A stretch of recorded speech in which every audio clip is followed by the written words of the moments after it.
अस्सलाम वालेकुम everyone, welcome back to this channel. So you know कि हमने लास्ट वीडियो में एक ई कॉमर्स का प्रोजेक्ट कर लिया था complete using HTML and CSS। ठीक है, तो आज की इस वीडियो में हमने ये जो पूरी वेबसाइट बनाई है ना, स्टैटिक वेबसाइट, इसको हम बनाने वाले हैं रिस्पॉन्सिव। ठीक है, मतलब मैंने आपको ये सारे पार्ट अलग अलग करके दिखाए थे। अपडेटेड वाला पार्ट, बैनर वाला, फूटर वाला, इमेजेस वाला और कॉपीराइट वाला। मैंने एक एक पार्ट अलग अलग वीडियोस में एक्सप्लेन किया। ठीक है, तो अगर आपने वो वीडियो नहीं देखी तो सबसे पहले आप वो वीडियोस देख लें। पूरी प्लेलिस्ट मेरे चैनल पर है और लिंक मैं डिस्क्रिप्शन बॉक्स में दे दूँगी। ठीक है, तो ये देखें। अब रिस्पॉन्सिव क्या होता है? रिस्पॉन्सिव का ये मतलब होता है कि हर स्क्रीन साइज़ पर ना हमारी वेबसाइट सही दिखे। तो ये देखें, ये मैंने यहाँ पर रिस्पॉन्सिव की हुई है वेबसाइट। ठीक है, हम ये सही दिख रही है ना हर स्क्रीन साइज़ के अकॉर्डिंग। मोबाइल पर अलग इस तरह से दिखेगी, ये टैब पर थोड़ी उस तरह से। ठीक है, तो हम आज इसको इसी तरह से रिस्पॉन्सिव बनाएंगे कि ये हर स्क्रीन साइज़ के हिसाब से बिल्कुल परफेक्ट दिखनी चाहिए। ठीक है, मोबाइल स्क्रीन पर ज़्यादा होता है कि मोबाइल स्क्रीन पर परफेक्ट ज़्यादा दिखे ना, क्योंकि ज़्यादा मोबाइल या लैपटॉप वगैरह यूज़ होते हैं। तो हमने और स्क्रीन साइज़ पर इसको करना है सेट। तो बिना टाइम वेस्ट किए हम अपनी वीडियो को स्टार्टअप लेते हैं। और अगर अब तक आपने मेरा चैनल सब्सक्राइब नहीं किया, चैनल को सब्सक्राइब कर दीजिए। तो यहाँ पर मैंने यहाँ पर वही वाले फोल्डर पर आ चुकी हूँ, style.css और common.css। ठीक है, यहाँ पर ना अब मैं common.css में ना एक मीडिया क्वेरी लगाने वाली हूँ। ठीक है, मीडिया क्वेरी कहती है जिससे हम अपनी स्क्रीन को रिस्पॉन्सिव बनाते हैं। तो उसके लिए हम रिस्पॉन्सिव के लिए हम क्या यूज़ करते हैं? Media query.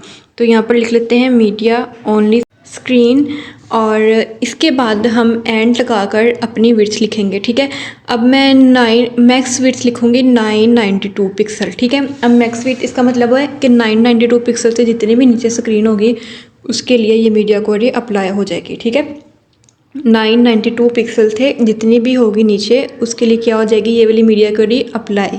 ठीक है, तो उसके लिए हमें ना कोई भी टैग लेना होगा। लाइक मैं यहाँ पर ले लेती हूँ बॉडी टैग। तो मैं बॉडी टैग पर ना आपको एक दफ़ा करके दिखा देती हूँ कि क्या ये हमारी मीडिया क्वेरी वर्क कर रही है। इसको कुछ भी दे सकते हैं। मैं यहाँ पर बैकग्राउंड कलर दे रही हूँ कोई एक्वा। तो इसको चेक करते हैं अपने क्रोम पेज पर जाकर। तो ये देखें, यहाँ अब हमने रिस्पॉन्सिव कैसे चेक करना होता है? राइट क्लिक करके लास्ट पे इंस्पेक्ट लिखा होता है, तो इस इंस्पेक्ट हमने कर देना होता है। ठीक है, जैसे हम इंस्पेक्ट करेंगे तो हमारे पास हमारे एक इस तरह से पेज ओपन हो जाएगा, इस तरह से। ठीक है, तो आपने क्या करना है, यहाँ पर ये देखें, मैं इसको ज़रा सेट कर लूँ, यहाँ से पेज बड़ा कर लेती हूँ।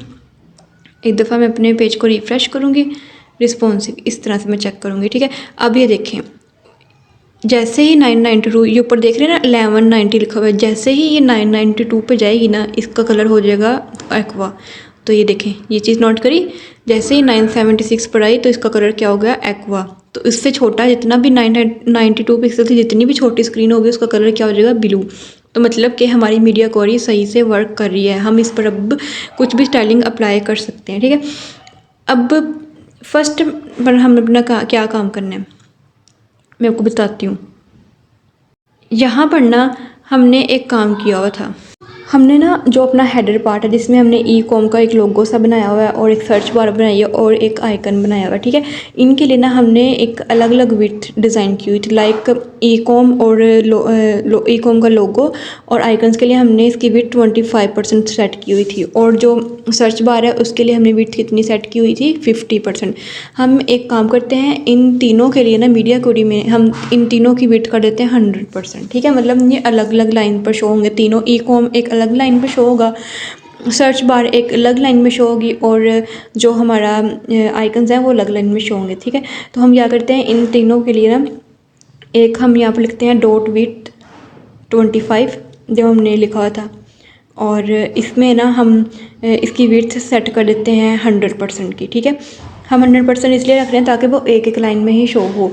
इसके साथ मैं थोड़ा सा ना वो साथ लग रही थी तीनों चीज़ें, तो हम मार्जिन टॉप और बॉटम से मार्जिन देते हैं 20-20 पिक्सल का। ठीक है, आप चाहें तो 10-10 पिक्सल का भी दे सकते हैं, जैसे आपको बेटर लगे। तो यहाँ पर मैं ले रही हूँ 20-20% का। ठीक है, और अब मैं यहाँ पर क्या करूँगी, विड्थ 25 के साथ मैं विड्थ 50 भी दे देती हूँ, क्योंकि हमने 100% वाली स्क्रीन को 3 पार्ट्स में डिवाइड किया हुआ था। 25, 25 और 50, ठीक है। तो हमने इन दोनों क्लासेस को यहाँ पर मीडिया कोड में लिख लिया और इसी के साथ हमने अरेंज लेफ़्ट वाली क्लास में कॉमन डॉट CSS में फ्लोट को रखा था लेफ़्ट, तो उस फ्लोट को कर देते हैं हम नन। हमें फ्लोट नहीं चाहिए एज अ रिस्पॉन्सिव स्क्रीन में। तो ये देखिए यहाँ पर इसको काफ़ी ज़्यादा मार्जिन मिल गया है, टॉप और बॉटम से मैंने काफ़ी ज़्यादा दे रखा है। और ये देखें अब ये अलग लाइन्स में शो हो रहा है, तो सही लग रहा है। अब हमें ना इसमें एक मज़ीद स्टाइलिंग की ज़रूरत है। जो हमारे पास ये जो इनपुट फील नज़र आ रही है ना, मैं चाहती हूँ ये इसकी विड्थ भी फुल हो जाए, ठीक है ना। तो इसके लिए ना जो हमारी मेन जो क्लास है सर्च प्रोडक्ट, इसको हमें डिस्प्ले करना पड़ेगा फ्लक्स। क्योंकि हमने यहाँ पर फ्लक्स को करना है 100%, तो ये फुल स्क्रीन पर शो हो सकता है, वरना ये मतलब यहाँ ऐसे ही रहेगा। तो हम क्या करेंगे, ये जो अब कॉमन डॉट CSS से नहीं हमने निकल आना है, ठीक है। इसमें नहीं हमने स्टाइलिंग करनी है, यहाँ से हम निकलेंगे। यहाँ पर मैं ना इसी मीडिया कोड को कॉपी करूँगी और पेस्ट कर दूँगी, ठीक है। टाइम ना वेस्ट हो, मैंने इसलिए ऐसा काम किया। तो यहाँ पर मैं इस पूरी स्टाइलिंग को हटा दूँगी और सर्च प्रोडक्ट के लिए मैं डिस्प्ले, मैंने क्या बोला था फ्लक्स, तो उसके लिए मैं डिस्प्ले रखूँगी फ्लक्स, ताकि जो हमारा फ्लक्स है वो हम कर दें 100%, ठीक है। अब सर्च प्रोडक्ट के अंदर जो हमारे पास एक इनपुट फील्ड है, इनपुट टैग है, उसके अंदर हमने लगाना है फ्लक्स, ठीक है। फ्लक्स कितना करना है हमने 100%। तो यहाँ पर हमने अपना फ्लक्स कर दिया 100%। आपने इसको सेव भी करना होता है Ctrl+S से, नहीं तो अपने VS कोड को ऑटो सेव पे लगा दे, तो ही हमारी चेंजिंग नज़र आती है। तो ये देखें हमारे पास ये जो इनपुट फील्ड है इसने पूरी विड्थ ले ली 100% की, ठीक है। तो ये देखें हमने फ्लक्स 100% की, जैसे मैंने इसको कट किया तो इसकी विड्थ फिल हाफ हो गई, जैसे मैंने इसको टिक किया तो इसकी विड्थ फुल हो गई। तो इस तरह से हमने फ्लक्स इसलिए हमने 100% किया है, ठीक है। अब आप चाहें तो ये जो आपके आइकन्स हैं इनको कर दो आप टेक्स्ट अलाइन लेफ़्ट साइड पर, ये राइट साइड पर है ना, आप इनको चाहो तो कर सकते हो इसको लेफ़्ट साइड पर। तो वो कैसे करेंगे हम अपने कोड में जाकर देखते हैं, उस पर हम टेक्स्ट अलाइन की प्रॉपर्टी लगा देंगे, ठीक है। तो यहाँ आते हैं अपनी स्टाइल डॉट CSS में और इसी के बिल्कुल नीचे जो हमारी क्लास का नाम है सिलेक्टेड प्रोडक्ट, ठीक है, हमने वो लिखा और उस पर हमने प्रॉपर्टी कौन सी अप्लाई करनी है, टेक्स्ट अलाइन लेफ़्ट की, क्योंकि राइट साइड पर ये ऑप्शनल है, आप चाहो तो कर सकते हो, वरना राइट लेफ़्ट जो भी आपने दिल करे, सेंटर पे करना है तो सेंटर पे कर ले, तो आप यहाँ पर कर सकते हो, ठीक है। तो अब ये जो पार्ट है ना हमारा हेडर वाला कंप्लीट है, ठीक है। कैटेगरी लिस्ट भी बिल्कुल ठीक नज़र आ रही है मोबाइल स्क्रीन पर, लोगो भी और आइकन भी, ठीक है। अब आते हैं हम अपने सेकंड वाले पार्ट पर, ठीक है। इन सब पार्ट के ना मैंने अलग अलग ट्यूटोरियल दिए हुए हैं, आपने वो लाजमी चेक करने हैं इससे पहले, ठीक है। तो यहाँ पर ना अब ये जो है ना हमारे ये मेन्यू शॉप मेन्यू, इस वाले को ना अगर हम डिस्प्ले फ्लक्स को रिमूव कर दें तो ये हमारे सही लग रहे हैं। तो हम क्या करते हैं, इसी से यहाँ पर कॉपी करते हैं शॉप मेन्यू वाली क्लास को, ठीक है, ताकि हमारे टाइम की सेविंग हो, और अपने स्टाइल डॉट CSS में आकर इसको मीडिया कोडी में इसको पेस्ट कर देते हैं। तो यहाँ पर मैंने क्या किया, इसको पेस्ट कर दिया। अब डिस्प्ले में इस पर फ्लक्स नहीं रखूँगी, मुझे डिस्प्ले ब्लॉक रखना है, क्योंकि जो फ्लक्स था ना उसकी वजह से हमारी रिस्पॉन्सिव जब हम करते थे तो डिस्टर्बिंग पैदा हुई थी। अब आप चाहो तो इसमें जो पैडिंग है ना इसको भी कम कर सकते हो। तो यहाँ पर जो UL के अंदर LI टैग है ना, उसके अंदर जो हमने पैडिंग दे रखी है 20 पिक्सल की, इसको हम हाफ़ कर देते हैं। इट मीन के 10 पिक्सल कर दो, या अगर आप चाहो तो 5 पिक्सल तक भी लेके जा सकते हो, ठीक है। अब मैं यहीं से ये पूरी क्लास को कॉपी करूँगी ड्यू टू टाइम सेविंग। तो अपने वहाँ पर मीडिया कोड में इसको भी पेस्ट कर देते हैं, ठीक है। आते हैं इधर, Ctrl+V से पेस्ट होता है, तो हमें मीन विड्थ नहीं चाहिए तो इसको हम रेस कर देते हैं। बस हमें क्या चाहिए था, हमने यहाँ पर क्या देनी थी, सिर्फ पैडिंग, तो हमने यहाँ पर दे रखी है पैडिंग। तो अब ये वाले मेन्यूज़ भी हमारे सही दिख रहे हैं हमारी मोबाइल स्क्रीन पर, ठीक है।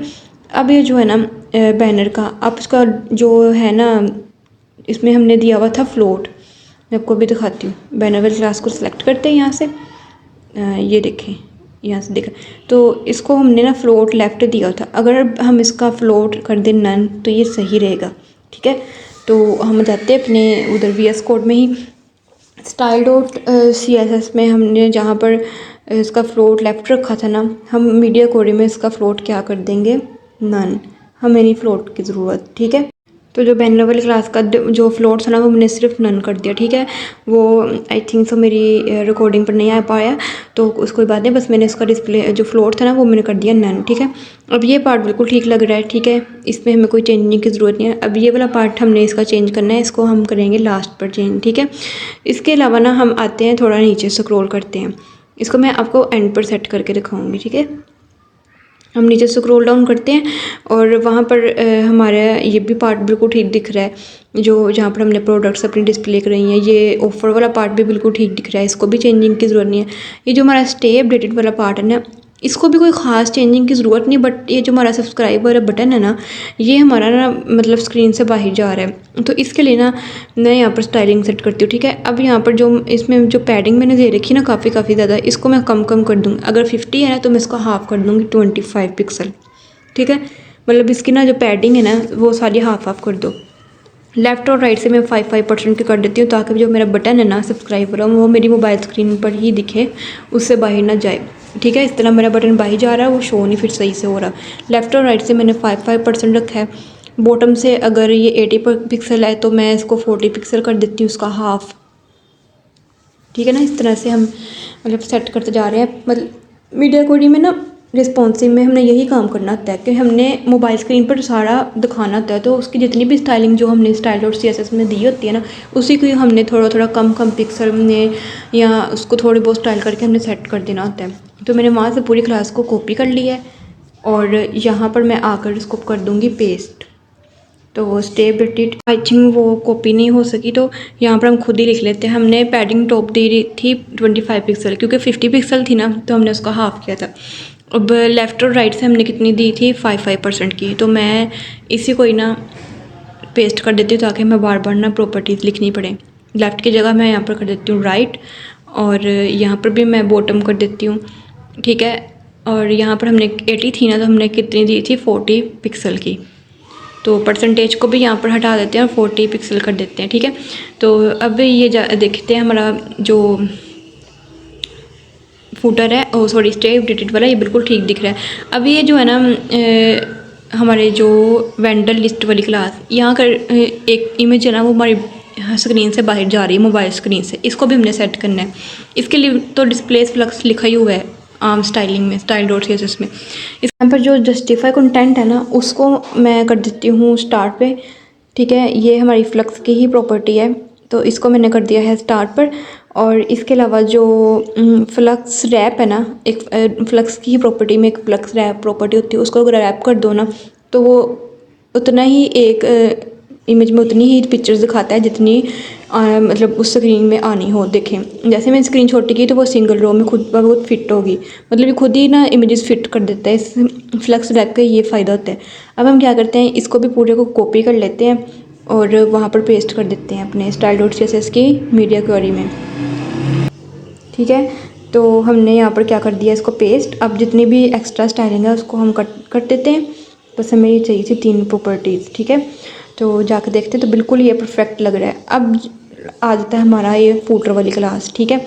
इसका हमने कुछ भी नहीं करना, यहाँ पर इस क्लास को हम करते हैं सिलेक्ट, यहाँ से जैसे जैसे मैं कर रही हूँ, ठीक है। इसको सिलेक्ट किया और ये आ गई फोटो वाली क्लास। यहाँ पर इसका डिस्प्ले फ्लक्स है ना, अगर मैं इसका डिस्प्ले नन कर दूँ तो ये बिल्कुल परफेक्ट दिख रहा है सारा कुछ, ठीक है।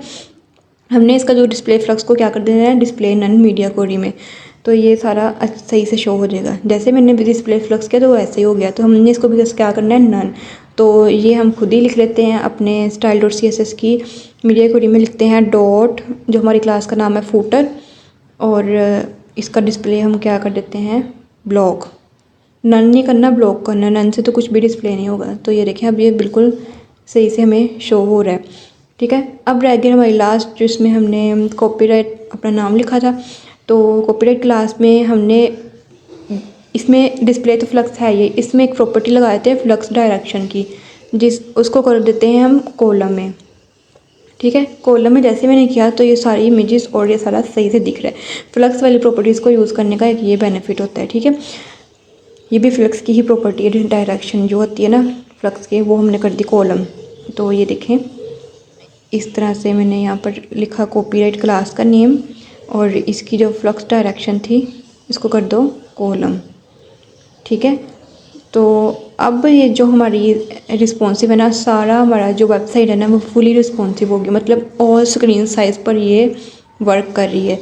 अब देख सकते हैं हमने एक एक पार्ट को हमने इसको कर दिया है सेट। ये देखिए यहाँ पर देखिए ये भी सेट है, स्टे अपडेटेड वाला पार्ट भी सेट है।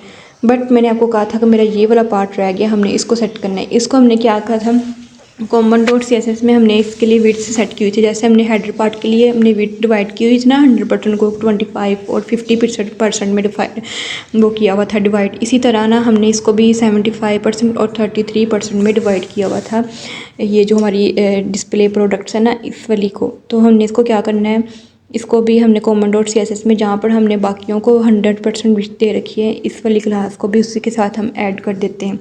तो common.css में आते हैं और ये देखें यहाँ पर भी 25 50 है ना, इसी के साथ हम विड्थ 33 और 75 को ऐड कर देते हैं। 75 पे ऐड होगी क्योंकि इसमें हमने विड्थ 100% दे रखी है, और ये 33 भी ऐड होगी, ठीक है।